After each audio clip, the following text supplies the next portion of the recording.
Salut à tous, j'espère que vous allez bien. Victoire du Barça avec la manière les gars, dans un match assez tendu. Beaucoup de choses à dire, Xavi a su prendre des risques et ça a payé. Analyse du match, c'est parti.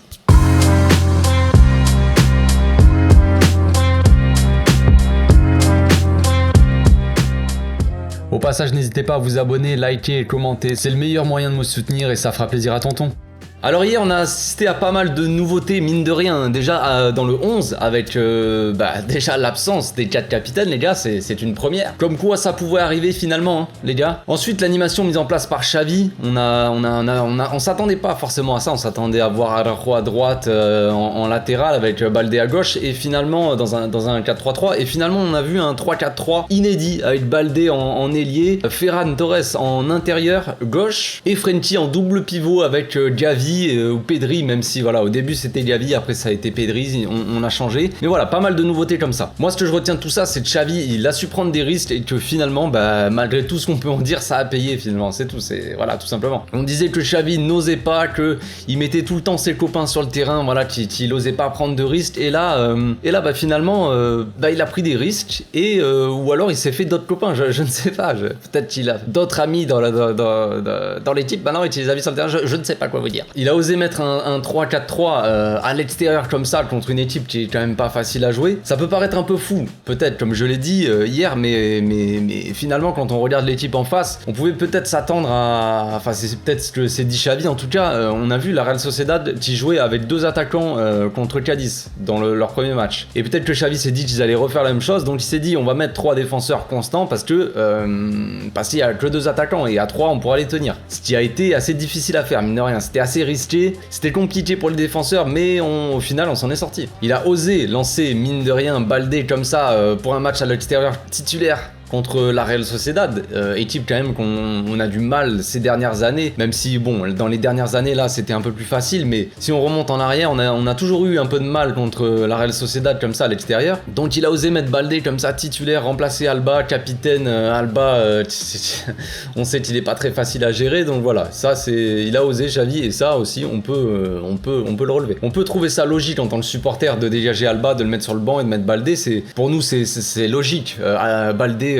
doit avoir sa chance, tout ça, Alba n'a pas le niveau, ça c'est clair. Mais quand on est coach dans la vraie vie, il faut aussi gérer les égos. C'est pas comme dans les jeux vidéo où tu sors le joueur, tu le remplaces, c'est bon, il y a rien qui se passe. Là c'est l'ego qui prend un coup. Jordi Alba il faisait la tronche sur le banc, donc c'est pas facile à gérer ça. Surtout que Jordi Alba, les gars, son ego, il est pas facile à gérer. Et ça va être compliqué pour la suite, je pense, parce que je pense que Baldé, pour moi, là, a gagné sa place de titulaire en attendant une éventuelle arrivée sur la gauche. En tout cas, je pense qu'on va le revoir très souvent, le Baldé, vu le match qu'il a fait et vu le match de Jordi Alba la dernière fois contre une équipe quand même beaucoup plus normalement facile, abordable, le Rayo Vallecano, même si au final ils sont pas si faciles que ça à gérer. Et à domicile, Elgas a fait un match catastrophique. Donc là maintenant, il va falloir gérer l'ego de Jordi Alba sur la suite de la saison. Et je pense que peut-être, connaissant Jordi Alba, ça risque d'être compliqué à gérer. J'ai quand même hâte de voir sa tronche au prochain match quand il sera sur le banc. Ça c'est un kiff. Et au final, il a fini aussi par faire les bons choix tactiquement, en tout cas dans les changements. Il a su prendre des risques, on va dire, parce que mine de rien, il a sorti Baldé qui quand même faisait un travail défensif assez bon. Il a sorti pour finalement mettre en dessous à sa place, enfin en dessous à la place de Ferran et Rafinha en ailier. Donc Rafinha il est passé à droite et Dembélé avait la place de Baldé. Donc un choix assez offensif, mine de rien, quand on jouait le 1-1 quand même à ce moment-là. Donc voilà, ça parle souvent des choix de Xavi, qu'il met du temps à faire ses choix, ce que je dis aussi dans certains matchs, mais voilà, là il a fait ses choix, il a fait des choix assez risqués, il a tenté, il a osé, je trouve, et ça c'est quelque chose que je retiens quand même, mine de rien. L'équipe commence à être brouillonne un peu en deuxième mi-temps, avec un Ferran quand même qui commençait à chuter physiquement, un Baldé qui était très intéressant dans son activité, dans son retour défensif, mais qui offensivement, il n'y a pas autant de... il y a pas autant de foot que Rafinha, tu vois. Rafinha, Ansu Fati, Dembélé, Lewandowski en attaque. Voilà, c'est pas pareil que Dembélé, Lewandowski, Ferran Torres et Baldé en attaque, tu vois. Il y avait quand même beaucoup plus de football, beaucoup plus de techniques qui sont rentrées et ça a fait toute la différence. Et en 2-3 mouvements, les gars ont gagné 3-1 et c'était plié, quoi. Au moment aussi où la Real Sociedad a fait sortir leurs 3 plus gros dangers sur le terrain, c'est-à-dire David Silva, Kubo et Isaac, c'est à ce moment-là que Xavi a fait sortir Dembélé, il a fait rentrer Jordi Alba pour repasser à 4 derrière et sécuriser le match. Donc ça aussi c'est à noter, tu vois. C'est des petits trucs comme ça qu'on fait pas gaffe comme ça quand on regarde le match, mais voilà, mine de rien, c'est des bons choix tout simplement. Xavi a alterné entre les choix risqués, déjà de base dans la compo, ensuite après quand il a fait rentrer Ansu Fati et Rafinha, et après il a fini par un choix assez sécurisé, on va dire, sans trop de risques, avec l'entrée de Jordi Alba. Il a fait rentrer aussi Sergio Roberto au milieu et Kessié, donc voilà, pour vraiment sécuriser le match à la fin, quoi. Ça, encore une fois, je trouve que c'est un bon choix. Donc malgré tout ça, quand même, c'était pas évident ce match.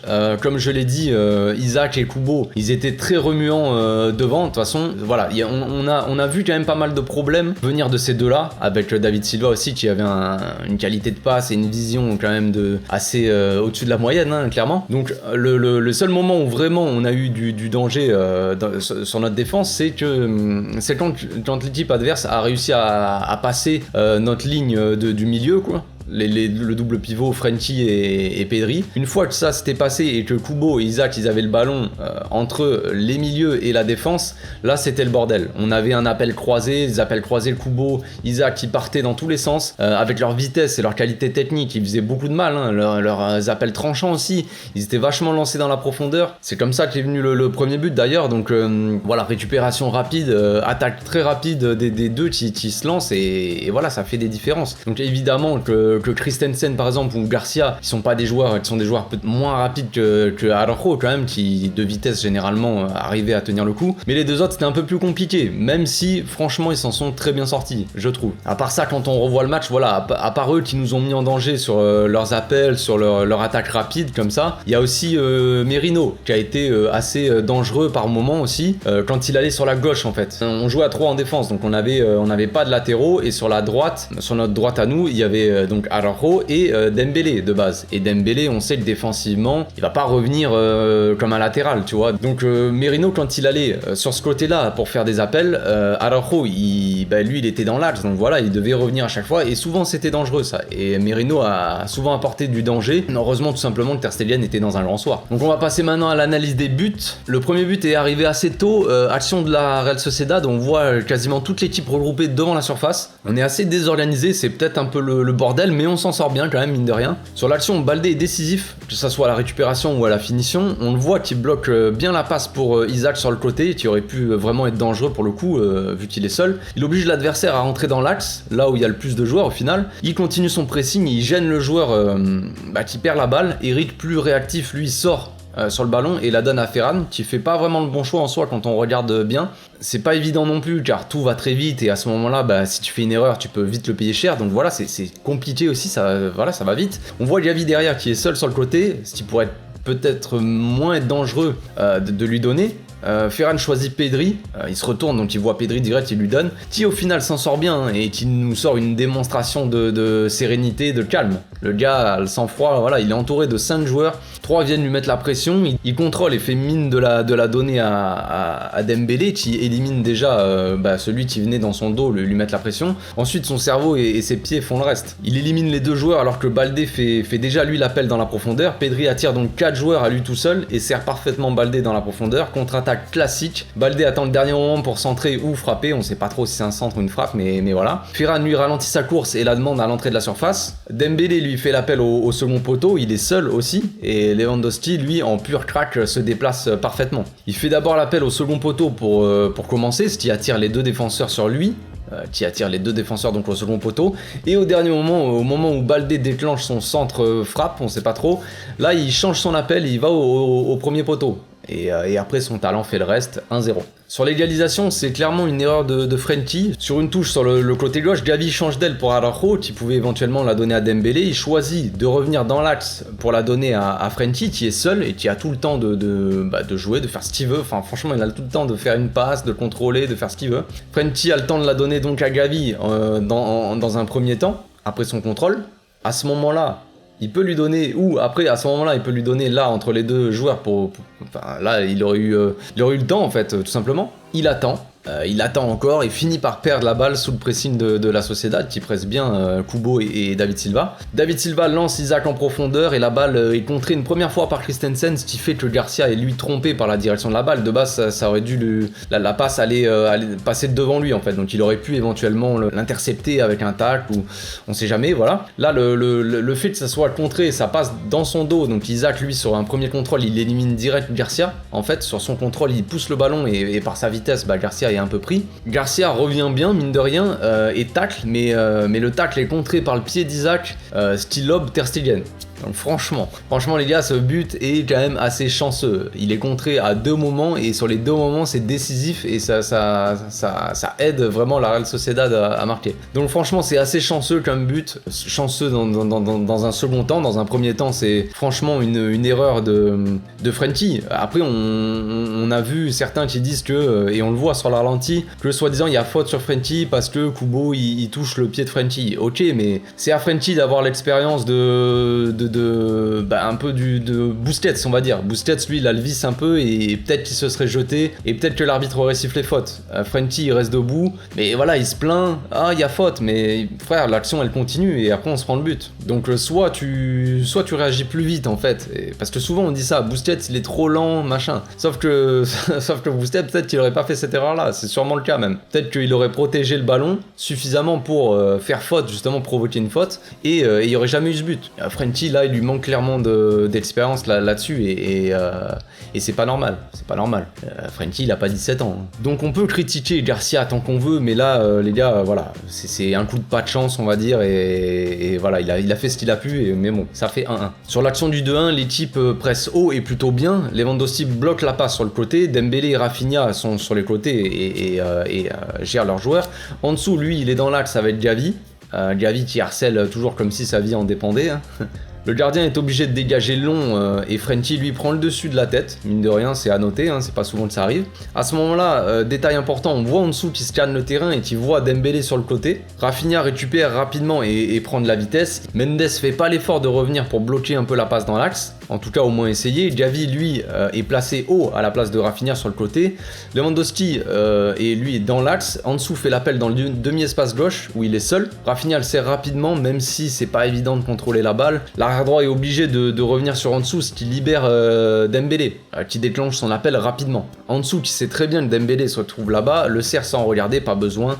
Le geste est quand même parfait, hein, mine de rien, techniquement c'est parfait. Dembélé, lui, s'emmène le ballon directement, il frappe à terre, imparable pour le gardien, ça fait 2-1. Sur le troisième but, en dessous, a le ballon sur la gauche, il file son défenseur et la donne à Rafinha qui fait l'appel et qui dribble son vis-à-vis. Il centre mais c'est repoussé par la défense sur en dessous qui est bien placé et qui la donne en une touche à Pedri. Il déclenche son appel à ce moment-là. Pedri le voit bien et fait mine de frapper et le sert parfaitement à ras de terre et lui fait une passe assez appuyée. En dessous, la dévie pour Lewandowski qui avait bien suivi et qui se retrouve seul dans l'axe. Sur l'action, Lewandowski, on voit qu'il suit le ballon des yeux à tout moment et se retrouve parfaitement placé et ça fait toute la différence. Surtout quand t'as un pur buteur comme ça devant, voilà, c'est parfait, ça fait 3-1.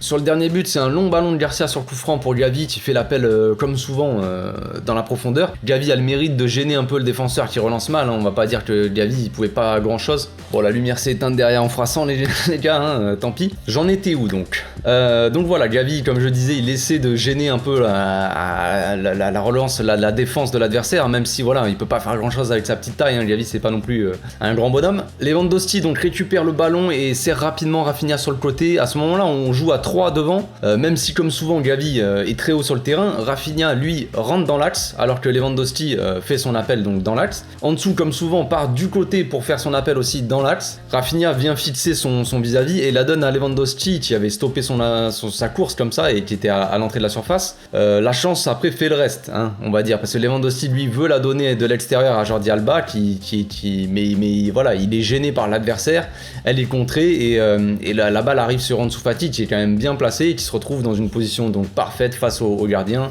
C'est chirurgical les gars, voilà, et ça fait 4-1. Sans plus attendre, on va passer aux questions-réponses. On commence par la question de Gloire Untouched TD. De Jong seul en 6, finalement c'est pas la bonne solution, c'est pas mieux en pivot. Alors j'imagine que tu veux dire en double pivot. Frenkie a joué en double pivot hier, il a pas joué seul en 6. Le seul moment où il a joué seul en 6, Frenkie, c'est quand Jordi Alba est rentré à la fin du match et qu'on est repassé en 4-3-3. Là, il a joué seul en 6. Mais bon, il n'y avait plus personne en face. Hein. Il y avait David Silva était sorti, Kubo était sorti et Isaac était sorti. Donc disons que le danger n'était plus là. Hein. Mais ouais, Frenkie, il a joué en double pivot hier. Et donc là, un poste qu'il connaît quand même très bien, là où il est le meilleur normalement, hein, où il a fait ses meilleures saisons avec l'Ajax. Et finalement, il nous a sorti quand même une première mi-temps très moyenne, si on veut être gentil. Si ça avait été Busquets, je pense que qu'il aurait sûrement reçu énormément d'insultes, voilà, mais j'ai pas vu hier, bizarrement, sur Frenkie, j'ai pas vu d'insultes ou quoi que ce soit.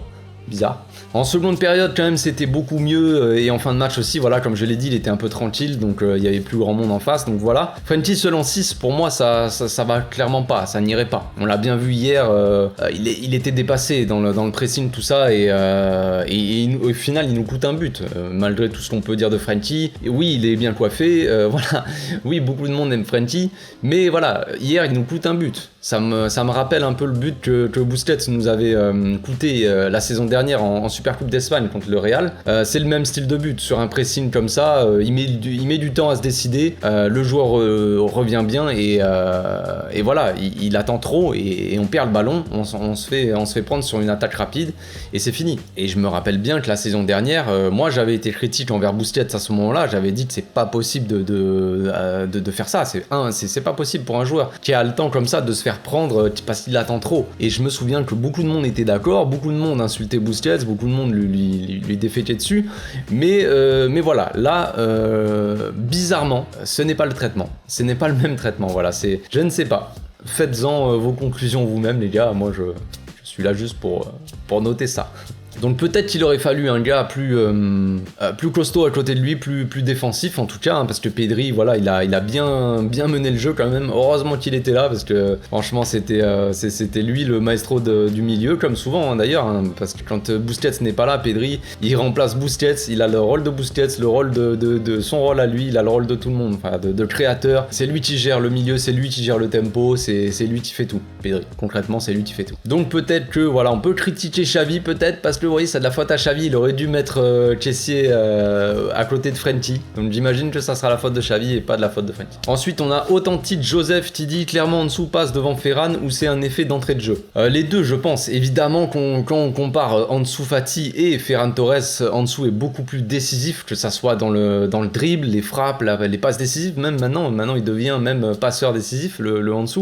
Ansu, il a énormément de talent, ça c'est clair. Et pour moi, Ferran, lui, il en a aussi, mais les deux n'ont pas le même style concrètement, clairement, pour moi c'est évident. Après en dessous, lui il est rentré en fin de match quand l'équipe en face était peut-être un peu plus fatiguée, un peu plus usée, je sais pas. Ça l'a sûrement mis dans de bonnes conditions, ça c'est clair, on va pas se mentir. Peu importe qu'on n'aime pas Ferran ou qu'on aime en dessous, tout ce que tu veux, voilà, si Ferran était rentré en fin de match et qu'il avait claqué son but, je pense que ça aurait dit pareil, hein, ça aurait dit ouais mais l'équipe en face était sûrement fatiguée. Ben, là c'est pareil, c'est une donnée à prendre en compte, ça c'est clair. Après en dessous, concrètement fait beaucoup plus de différence dans beaucoup de domaines techniquement que Ferran Torres, ça c'est clair les gars, c'est pas j'imagine que je vous apprends rien, c'est pas nouveau, mais voilà, les deux n'ont pas le même profil, n'ont pas le même style de jeu exactement, voilà, c'est le même poste, ok, mais c'est pas le même style de jeu. En dessous est beaucoup plus clinique devant, beaucoup plus tueur devant, beaucoup plus technique, beaucoup plus dribbleur, ok, tout ça. Ferran est un peu plus bosseur, il va plus revenir en défense, voilà, c'est pas le même style. Après qu'on préfère en dessous à Ferran, je le comprends très bien, parce que le football avant tout c'est le spectacle, c'est les actions, c'est les buts, c'est des trucs comme ça, donc forcément en dessous brille plus que Ferran, ça c'est clair. Après lequel a le plus de talent, ça je m'en fous complètement les gars, c'est pas le débat pour moi, mais donc la question c'était est-ce que en dessous passe devant Ferran ou est-ce que voilà, c'est l'effet d'entrée de jeu. Pour moi c'est un peu les deux, oui. En dessous est plus décisif que Ferran, si on veut un joueur plus décisif que Ferran, ben on met en dessous, et voilà. Après est-ce que ça l'a aidé d'entrer en cours de jeu? Évidemment que oui, je pense. Ensuite on a Nordin Moubarid qui dit on a encore des lacunes défensives, mais en dessous et Rafi ont tout changé. Les lacunes défensives venaient beaucoup du milieu en fait. Défensivement les mecs ont été très bons hein, derrière. Ils se sont souvent retrouvés en 3 contre 2, Araujo, Christensen, Garcia contre Kubo et Isaac, qui avaient quand même beaucoup de vitesse et qui foutaient le bordel clairement, et ils s'en sont très bien sortis mine de rien. Après compliqué comme je l'ai dit de les tenir, il fallait il nous manquait un peu un équilibre dans cette équipe. On avait une équipe quand même, mine de rien, très offensive. Même au milieu de terrain, double pivot Frenkie, Pedri, ça reste très offensif quand même comme double pivot. Donc les ailiers, eux, heureusement qu'on avait Baldé quand même qui faisait un travail défensif assez bon, hein, qui revenait souvent défensivement, mais de l'autre côté, Dembélé ne faisait pas le même retour défensif. Et évidemment, c'est pas le même profil que Baldé, donc voilà. Donc voilà, il manquait un certain équilibre. Mais voilà, Xavi a tenté, a osé, on va dire. Et voilà, au final, ça a fini par marcher. Que peut-on dire de plus? Heureusement aussi que Ter Stegen était là. On a retrouvé un Ter Stegen prime sur ce match-là. J'espère que ça continuera sur la suite. Mais voilà, Ter Stegen nous a bien aidé aussi. On finit par la question de Gentleman qui dit le Barça enfin lancé, en dessous titulaire le prochain match. Ton opinion sur le match de Ferran? J'espère qu'on est lancé, oui. Disons qu'au moins on est débloqué psychologiquement. On sait qu'on peut marquer facilement sur la moindre occasion et ça, les attaquants maintenant ils l'ont en tête. Et ça donne de la confiance pour la suite, clairement. Voilà, le premier match on démarre 0-0, on n'arrive pas à marquer, peut-être qu'il peut y avoir certains doutes dans la tête, j'ai pas réussi à marquer, on a eu des occasions, mais voilà. Et là, on arrive contre une équipe pas facile à jouer et on claque 4 buts, comme ça, sur des occasions quand même, des combinaisons où ça a très bien marché. Donc, psychologiquement, ça va aider les attaquants. Maintenant, comme je l'ai dit, il faudra trouver un équilibre dans cette équipe, parce que voilà, mais après, pour moi, l'équilibre qui manquait, c'était Busquets au milieu. Busquets, mine de rien, peu importe ce qu'on peut en penser, c'est lui qui tient le jeu au milieu, c'est lui l'équilibre au milieu, et il va falloir trouver une solution sur le long terme quand même, très rapidement, même sur le court terme, parce que la saison prochaine ne sera plus là. Il va falloir trouver une solution pour le remplacer, mais voilà, il manque un peu un équilibre au milieu dans cette équipe. On a ressenti l'absence de Busquets, mais heureusement Pedri est un monstre. En dessous, je sais pas s'il doit être titulaire pour le moment, il faut faire attention avec lui, voilà, faut qu'il monte en puissance, c'est bien, voilà, faut en prendre soin du petit joyau, voilà, faut pas qu'il se blesse, tout ça, donc à voir pour la suite, mais petit à petit il va reprendre sa place, et je pense qu'un en dessous au top sera titulaire, évidemment, pour moi c'est clair. Ferran Torres Ferran Torres, encore une fois, beaucoup de haine envers le gars, hein. Je parle pas de toi spécialement, mais je parle sur les réseaux, dans les commentaires, partout en fait.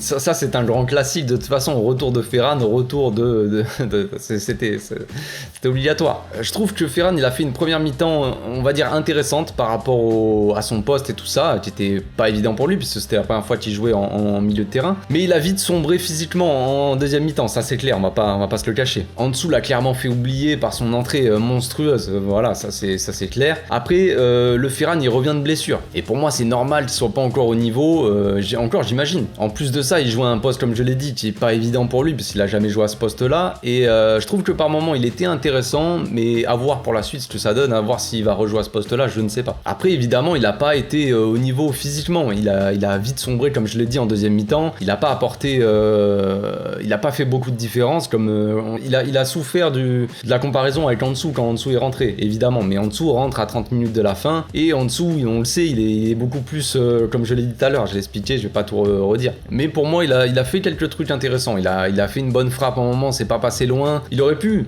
avec un peu plus de chance ou un peu plus de lucidité, de fraîcheur on va dire, physique ou de lucidité, voilà, des fois on manque de lucidité quand on manque de fraîcheur.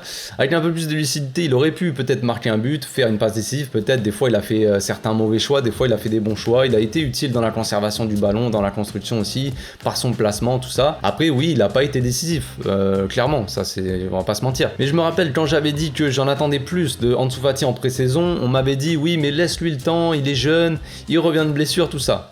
Vous voyez où je veux en venir ou pas? Regardez mon sourire de connard. On m'a dit qu'il fallait être indulgent, patient. Ansu Fati revient de blessure, il est jeune. Alors Ferran Torres, il revient de blessure et il est jeune. Alors bizarrement, j'ai pas eu cette réflexion-là avec Ferran Torres hier. Bizarrement, c'est drôle, je trouve. Regardez mon visage comme je trouve ça drôle. On me demande souvent pourquoi je défends Ferran, et pour moi la réponse elle est claire. Déjà le joueur ne mérite pas toute cette haine, tout ça, parce qu'il montre, il a déjà démontré, et ça reste un bon joueur, on va dire. C'est pas une fraude, c'est pas Sergi Roberto qui a fait toute sa carrière au Barça sur un but pendant la remontada, les gars. Ce n'est pas ça. Donc il ne mérite pas toute cette haine, il mérite pas qu'on lui chie dessus concrètement. Donc déjà ça c'est un premier point. Ensuite, Ensuite, quand un joueur comme ça de notre équipe se fait déféquer dessus comme ça, se fait chier dessus, des tonnes et des tonnes de merde qui lui tombent dessus, ben moi j'ai tendance à jouer au con, tu vois, et du coup à surprotéger le joueur, tu vois, pour qu'il y ait un certain équilibre. J'aime bien l'équilibre. Voilà, si encore il n'avait pas autant de critiques, peut-être que je me permettrais de le critiquer, tu vois, un peu plus. Mais je pense qu'il en reçoit suffisamment pour que moi, après, j'en rajoute, tu vois. Et puis j'essaie d'être objectif aussi, critiquer pour critiquer ou chier dessus pour chier dessus, ça ne sert à rien, je préfère aller dans mes toilettes pour ça. Donc voilà, quand un joueur reçoit autant de merde dessus, je m'interpose, tu vois, je protège un peu le joueur, et souvent, bien sûr souvent ça arrive, hein, je reçois énormément d'éclaboussures de merde sur mon visage, et qu'est-ce qui se passe dans ces cas-là? Bah je vais me rincer le visage, je vais à la douche, ensuite qu'est-ce qui se passe? Je vais me coucher, et le lendemain ça va très bien. Ça va très bien les amis. Voilà, je pense qu'on peut se finir là-dessus, hein, sur cette tonne de merde, on est plutôt pas mal. On se retrouve bientôt pour une nouvelle vidéo, je ne sais pas, cette semaine les amis ça va être compliqué pour moi, il y a des amis qui viennent me voir, il y a des amis qui viennent me rendre visite pour les vacances, donc cette semaine ça va être complexe, je pense que je n'aurai absolument pas le temps de sortir d'autres vidéos, j'en suis navré.